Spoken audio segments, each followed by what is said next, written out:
What's good? What's good? What's good? What's good? Get this damn thing stopping. What's good, family? How y'all doing today? I hope all is well. Much blessings and all of that and good stuff. I just want to drop through today and express myself a little bit. But before I get there, I want to inform you all that if you're not conscious, right? If you're not conscious, this channel is not for you. I don't know what you're doing here. All right, I don't know what you're doing here.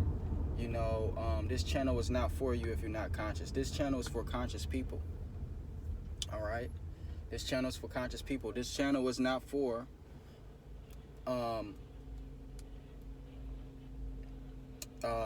you know, this channel is not for the profane.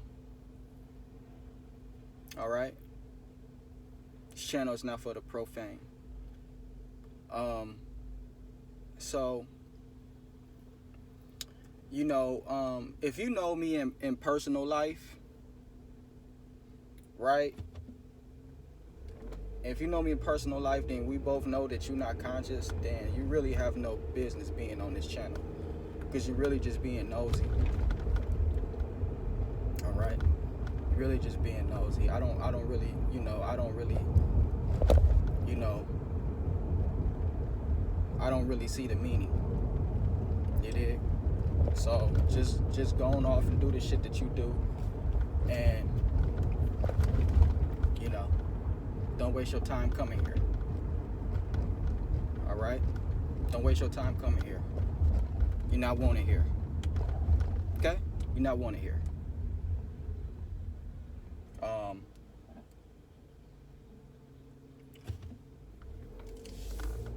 We living in a nigga factory. You know? We living in a nigga factory. And, you know, we are amongst profound niggerdom. And, you know, and when we entertain conversations about,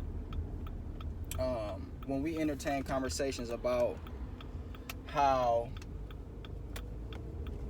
we're going to make changes as a people, and you know how we're going to make changes into the youth. Well, let me tell you something. We in a place now where majority of our youth is being filtered through a system.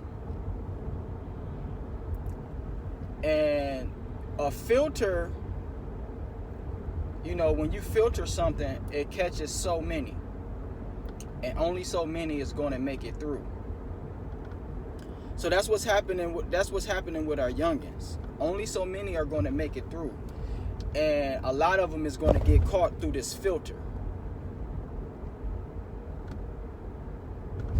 You understand what I'm saying? A lot of them is going to get caught by this filter, and this filter is what you may call prison or the cemetery. That's the filter. And only so many is going to be able to make it through and not get caught by this filter. And initially what happens is, and then the ones that do get caught up in this filter, only so many of them is going to make it out and change their life, even after they get caught up through this filter. So, in order for us as a people, right, not just speaking individually, and I'm gonna get to, and the whole purpose of this video, or one of the purposes of this video, is a life experience that's tied into this video. So, in order for us to make change at a vital position in the lives of our young generation is going to take a profound, almost impossible, and I'm going to tell you why, strategy. Because everything is against us. Everything is against us. I don't know if you're listening to the music. I don't know if you're watching TV. I don't know if you're paying attention to movies.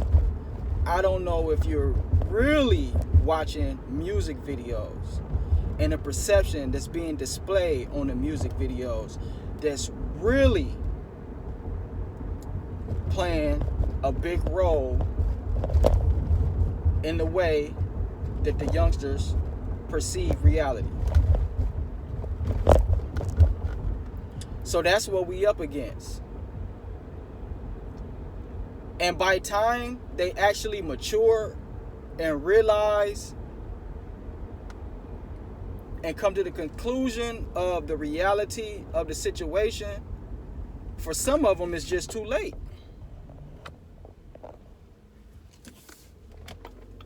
For some of them it's just too late.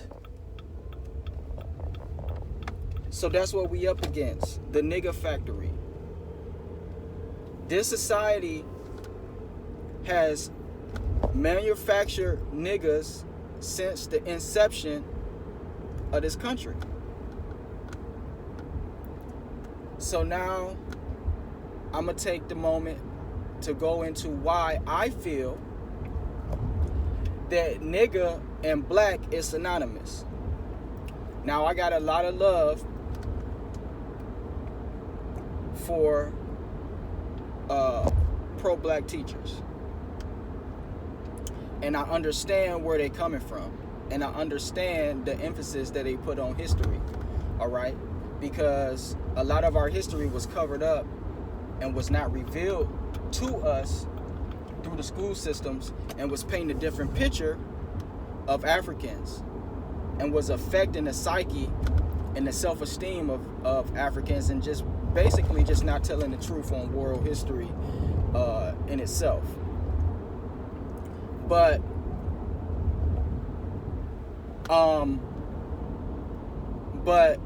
what I see is that if we was living in a fair society,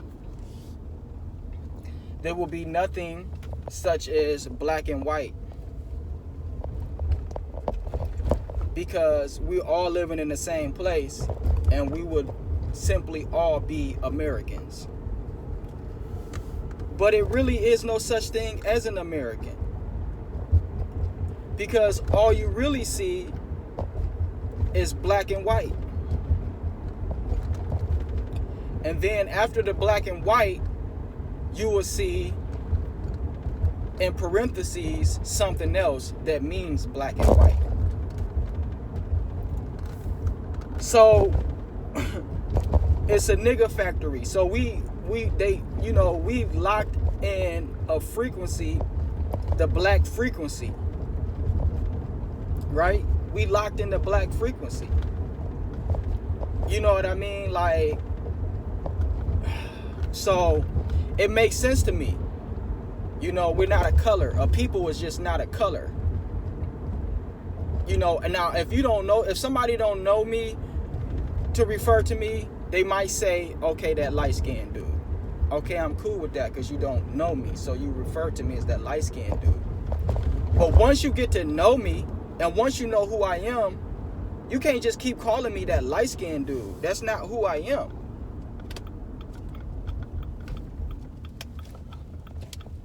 You know what I mean? That's not who I am. You can't just keep calling me that light-skinned dude. And honestly, that's not even the same as black and white. Calling somebody light-skinned is honestly still not even the same as calling somebody black and white, because black and white are actual colors. And majority of black people is not even black as far as the color goes. and white people damn sure not white. So when you really put thought into this thing, you really see that all of this stuff really starts to make sense. So we being locked into a code, and we being locked into a frequency.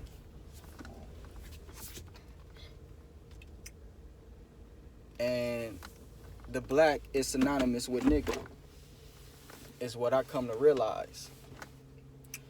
So, I got a grown child. She just turned 19. And, I'm not one of them people to really just put my business out there like that. And I'm damn sure not gonna put my daughter business out there all the way like that. But I'm gonna use this as a teaching moment, because the fact of the matter is that we all have children. You dig what I'm saying?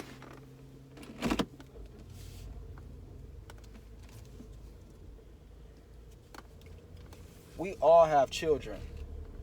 And we all, well, if we lucky, we gonna have children. And we all are gonna have our parental or our moments as parents. You see what I'm saying? And and I believe that the reason why we are still in certain positions as we are as a people is because we are not honest with ourselves, and we damn sure is not honest with the younger generation. We not honest with ourselves, and we not honest with the younger generation. And another problem is too, and I'm gonna get into you why I feel like this, is that we came into a situation, we know how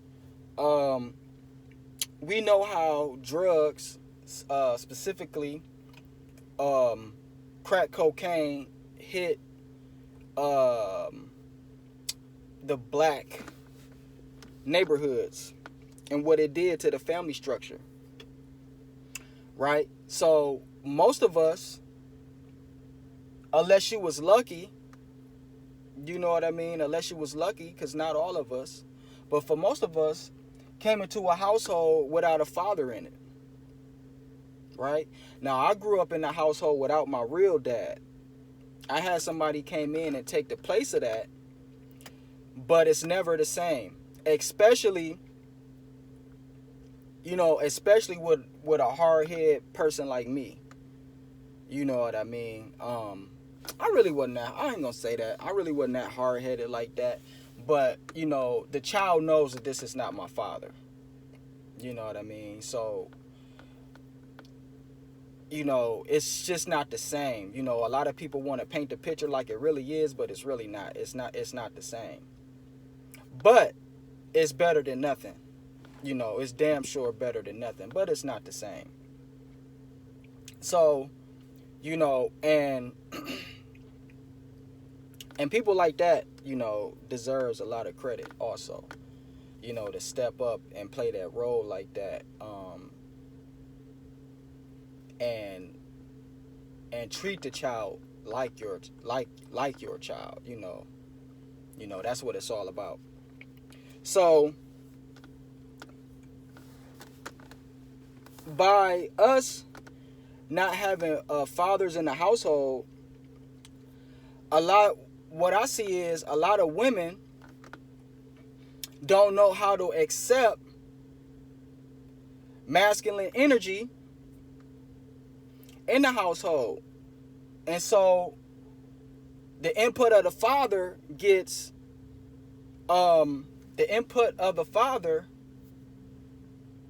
shunned, because they don't know how to accept that masculine energy, because they never had it.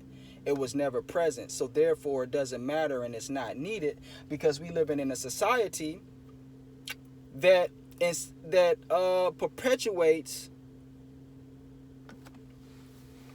the father leaving the household. This is why young women can get on the system, and and they can get a place to stay, and they can get food provided for them, all all based on the fact of the father not being in the household and being put on child support, which in turns put him in the system. And I'll tell y'all my quick experience with child support, and with this quick little story that I have with my grown daughter now. And I had my first child at a pretty young age, and I didn't know anything about child support. And all I knew is I wanted to do the best for my child.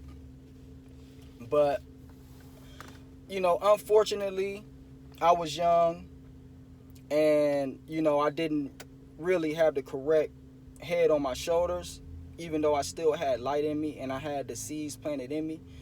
And that light was coming out the best way it could, but it really couldn't properly express itself because I didn't have the correct knowledge and I didn't have the correct head on my shoulders. So to cut a long story short is, I made a child with a young woman, who wasn't fully mature mentally herself, right?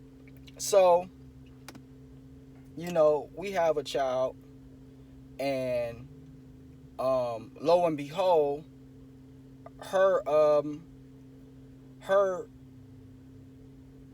plans wasn't to get married and be married with children like you see on TV. So her her thoughts was, I can go get this, I can go get that. Essentially, I really don't need you, and that's what she did. But I'm understanding my responsibility, so I'm still trying to do the best that I can. So one day I'm riding my bike to work, right? Because I don't even have a car at this particular time. I'm young. I'm trying to pull myself up by my bootstraps.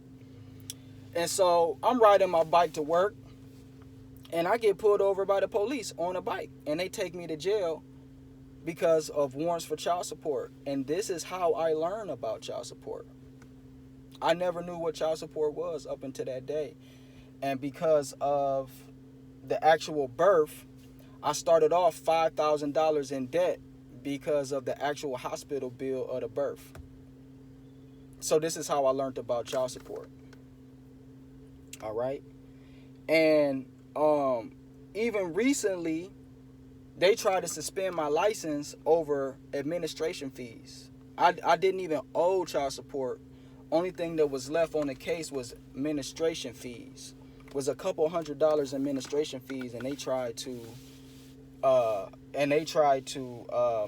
cancel my license over a couple $100 administration fees.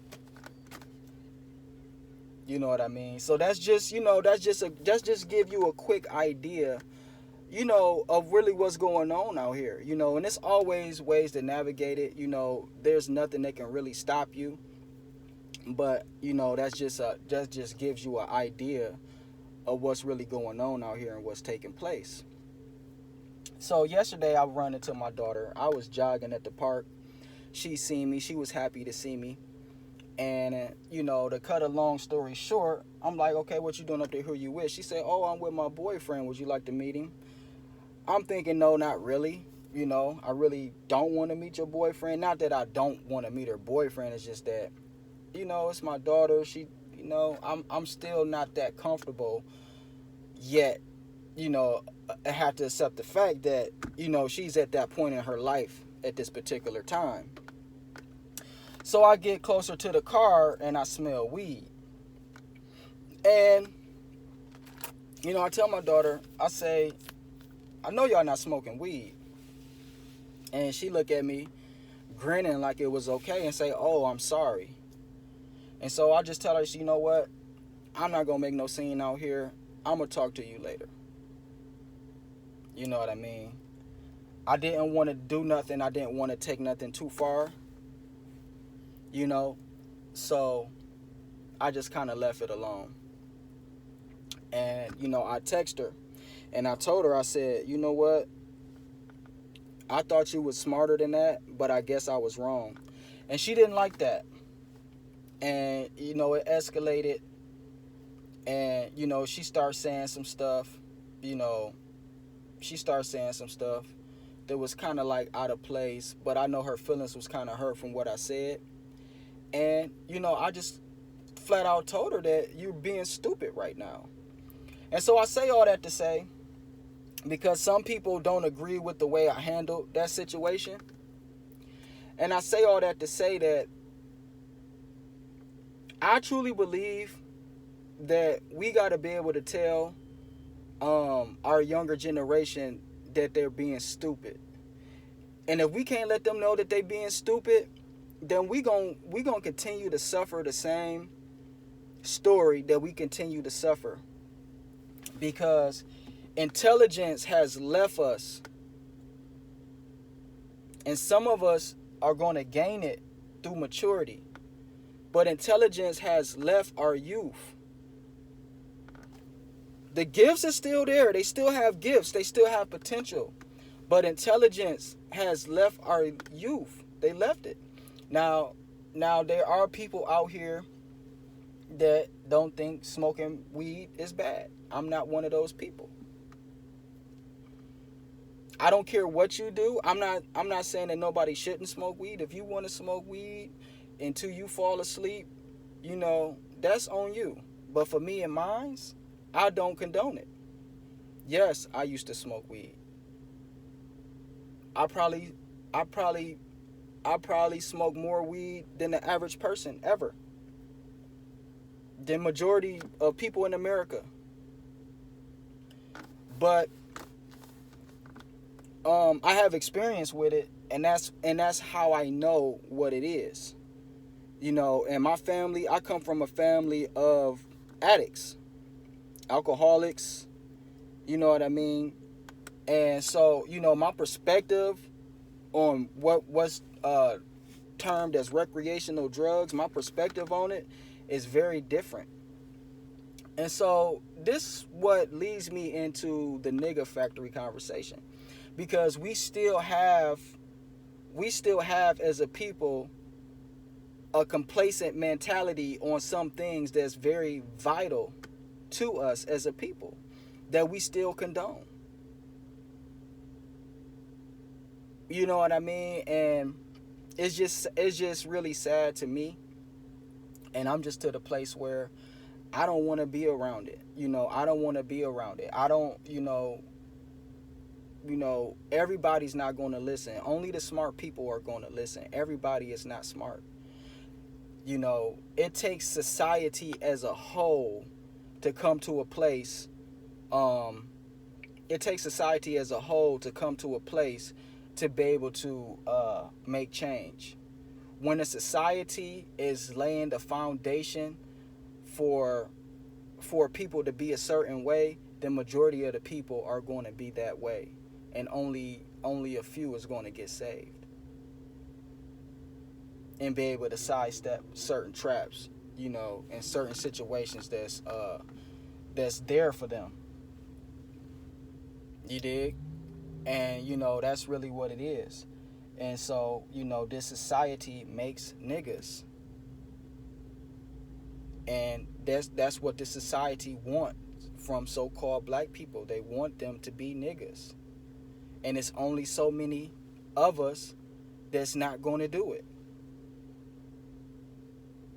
So, you know, my thing is, are you intelligent or are you stupid? All right? Are you intelligent? Are you stupid? That's what it boils down to. Do you have a mind? How much are you able to think? How much are you able to use your brain? You know, how are you mentally seeing everything around you, and how far can you break it down and really see this thing for what it really is? You know how when Neo was in the Matrix, he seen numbers and codes and shit? Can you see through the illusion Everybody's not going to be able to see through the illusion. You feel what I'm saying? So, you know, we living in a nigga factory, fam. It's just the truth. And, you know, if we can't tell the truth to our youth and be totally honest with them, we going to be sitting up here looking stupid forever and ever. Ever and ever, you know, trying to figure out what's wrong. Because you got to be honest. There is no other youth on this planet killing each other the way that our youth is. They taking each other life like it ain't shit. I'm living in a city where I was coming up. When I was coming up in the city that I'm living in, when I was coming up, murders was very seldom. It was something that you would hear about every now and again. People fought. When I was coming up, it was about fighting. You know, it was about, you know, do you got hands? You know what I'm saying? Like, if you didn't have hands, you was a sucker. That's how it was when I was coming up. Like, you had to have like some hands. You had to have skills. Like, wasn't nobody just reaching. Like, you had cats, you know, that would always grab a rock or grab a brick or do whatever they had to do. But wasn't nobody just reaching for a gun. Like, that wasn't what it was about. But, you know, except outside of when gangs hit. Like, it was a bad gang problem that hit, like, in the 90s. You know, when the gangs was really, really fresh and the gang violence hit here when I was a youngster. And, yeah, they was taking each other out on the gang shit. But by time I hit high school, like, by time the 2000s, you know, by time it got closer to 2000s, the gang stuff kind of like cooled down a little bit. It kind of cooled down, and it really wasn't, you know, that really wasn't going on like that. You know what I'm saying? So outside of the little stuff that happened in the early 90s, it really wasn't going on like that. But something happened here. It was like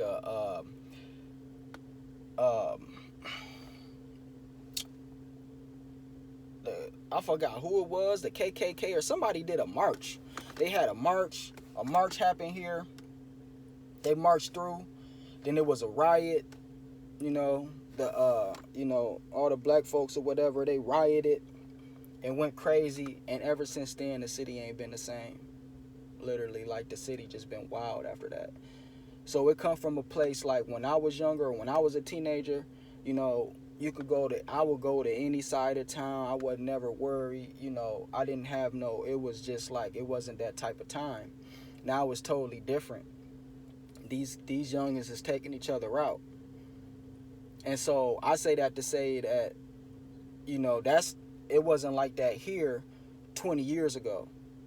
You know what I'm saying? But now the last 10, 15 years, it's just been crazy. You know what I mean? And now it's to a point to where, you know, people is dying every day here. So I can only imagine what's going on other places where stuff been happening. You know what I mean? So I say all that to say, we got to be honest with ourselves, and we got to be honest with our youth. You know, we got to be honest with our youth. You know what I mean? And, you know, and women, the family structure is really going to have to get mended. You know, the family structure is really going to have to get mended for us to really make it anywhere and do anything and really produce a better generation. Because what I have noticed is that the male energy is not accepted amongst a lot of black women. Now, all black women wasn't raised like that, but for most of them, the male energy is not accepted. And then what happens is, especially amongst daughters, it makes it harder for the father to do what he need to do and say what he need to say and get his point across to his child, because the male energy has never been accepted. You see? Because part of being a parent is giving your child instructions, not just loving your child and giving them and providing for them when they need something provided for them, but you also have to provide for them instruction and guidance. So when it's time to provide that instruction and guidance, now it's okay for the child or for the mother, if they don't like it, to just, to just back out because the male energy is not accepted. You see? And that's our main problem. And we got to be honest with ourselves, and we got to be honest with the youth. So I say that to say, if I see my child doing something stupid, I'm gonna tell my child, you're doing something stupid. And we gotta be real like that, family. If we don't do it, we're gonna continue to look stupid. Peace.